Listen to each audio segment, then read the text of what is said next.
anak-anak, Shalom. Bagaimana kabar kalian? Sehat, semangat ya. Hari ini kita akan belajar ilmu pengetahuan alam modul yang keempat, menjelaskan organ peredaran darah dan fungsinya pada hewan dan manusia, serta cara memelihara kesehatan organ peredaran darah manusia. Kita akan belajar organ peredaran darah manusia. Yang pertama akan kita pelajari yaitu darah. Wah, kalau kita bicara darah, bayangan yang ada di pikiran kita apa? Warnanya merah, apalagi mengalir ada dalam tubuh gitu ya.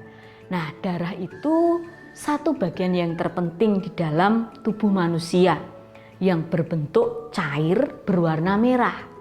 Darah manusia itu terdiri dari plasma darah dan sel-sel darah.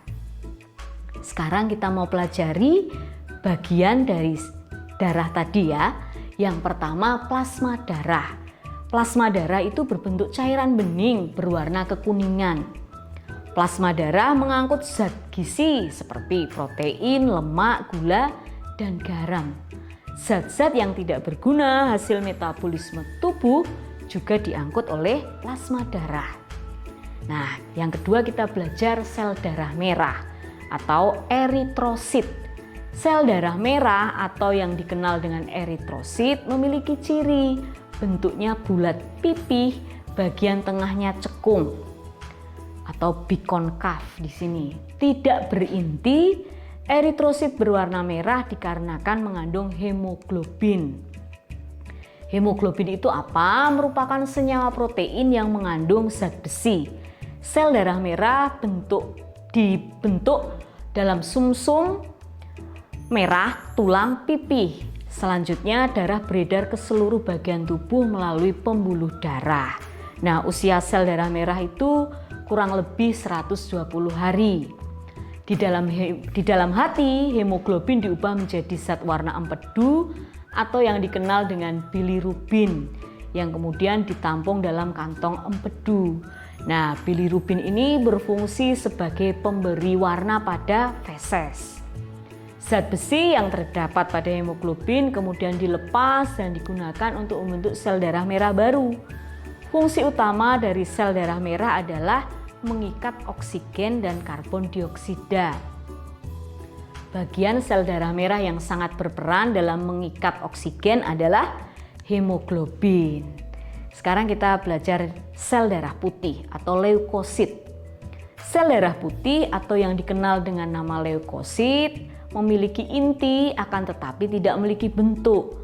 Sel yang tetap dan tidak berwarna. Berikutnya kita belajar keping-keping darah atau trombosit. Keping darah atau yang lebih dikenal dengan nama trombosit memiliki bentuk yang tidak beraturan seperti pecahan keramik, serta tidak berwarna, juga tidak memiliki inti. Pada kondisi yang normal, jumlah keping darah dalam tubuh manusia sekitar 250.000 tiap milimeter kubik darah. Keping-keping darah ini berfungsi untuk proses pembekuan darah. Anak-anak tahu fungsi darah itu apa saja?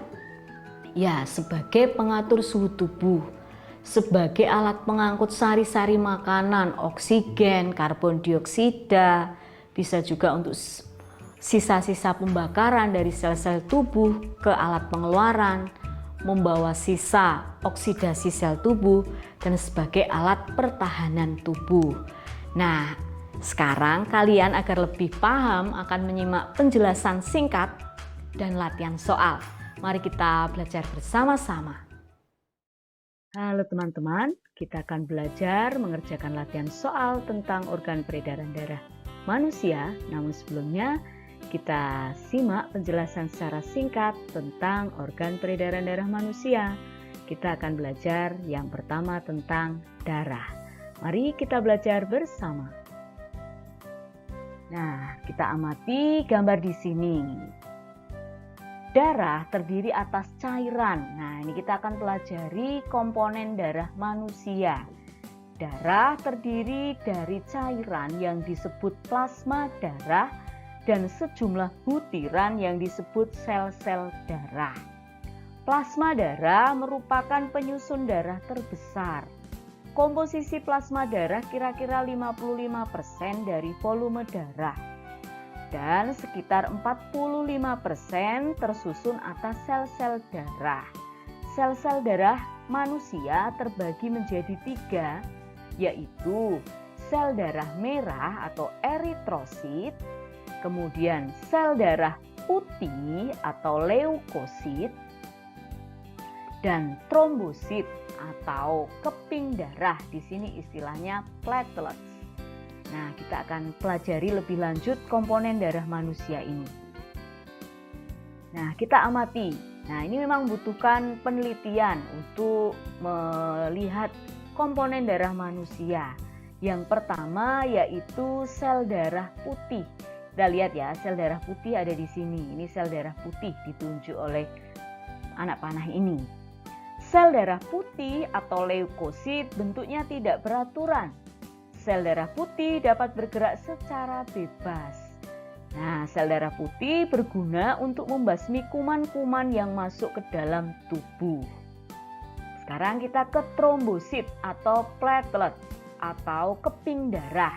Nah, memiliki ukuran yang sangat kecil. Kita lihat di sini ya, keping darah ini sangat kecil mengandung suatu zat yang bertugas membekukan darah. Zat itu disebut fibrinogen.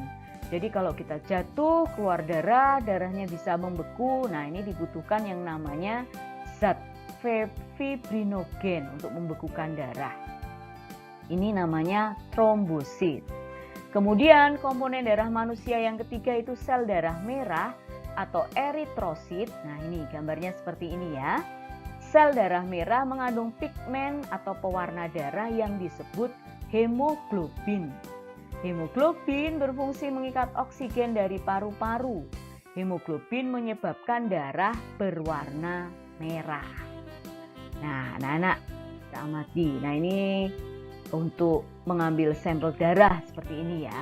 Dibutuhkan seorang laboran gitu yang bertugas mengamati darah yang tadi diambil. Jadi ada komponen apa saja di dalam darah tersebut. Nah, anak-anak, kita amati agar lebih jelas apa yang kita pelajari dari komponen darah.